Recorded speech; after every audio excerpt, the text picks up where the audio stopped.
తరపున ధన్యవాదాలండి. వేదికను అలంకరించవలసిందిగా కోరుతున్నాం. మున్సిపల్ కమిషనర్ పూట సంపూర్ణ భోజనాన్ని అందించి ఒక కాల్షియం టాబ్లెట్ ని వాళ్ళకి చక్కగా అందిస్తాం. ఎవరైనా కుర్చీలు కానీ బల్లలు కానీ తర్వాత ఏమైనా కూరగాయలు ఇచ్చినా కూడా మేము సహృదయంతో మేము స్వీకరిస్తాము.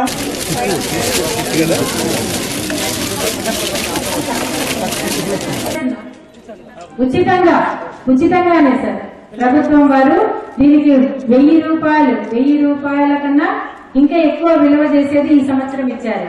ప్రతి సంవత్సరం 1000 రూపాయలతో ఇచ్చేవాళ్ళు ఈ సంవత్సరం ఎక్కువ ఖరీదు చేసే సహోదరులకు పాలు ఇవ్వడం జరుగుతోంది.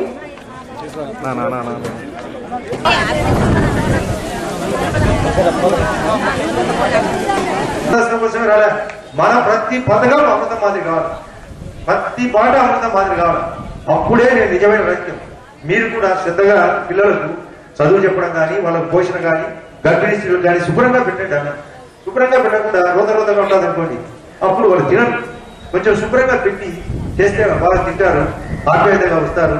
వాళ్ళు కూడా శుభ్రంగా వాళ్ళు 2.5 కేజీ పాప పుట్టాలంటే కూడా బిడ్డ పుట్టాలంటే 2.5 కేజీ పుట్టాలంటే మీ పాలు కానీ మీరు మళ్ళీ రాత్రి కూడా పీడీ గారు చెప్పినట్టు రాత్రి కూడా టాబ్లెట్ తినడం కానీ బాధ్యతగా తినండి. ఆసుపత్రిలో వచ్చి చూపించుకోండి.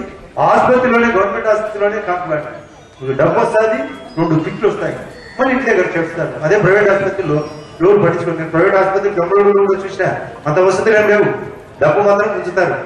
అక్కడ మీద ఇక్కడ మీద మీరు ఆలోచించుకోవాలని, ఈ అమృత పుస్తకం సూపర్ సక్సెస్ కావాలని, చంద్రబాబు నాయుడు గారి యొక్క ఆలోచన మరింత వేగవంతం కావాలని హృదయపూర్వకంగా కోరుకుంటూ నమస్కరిస్తూ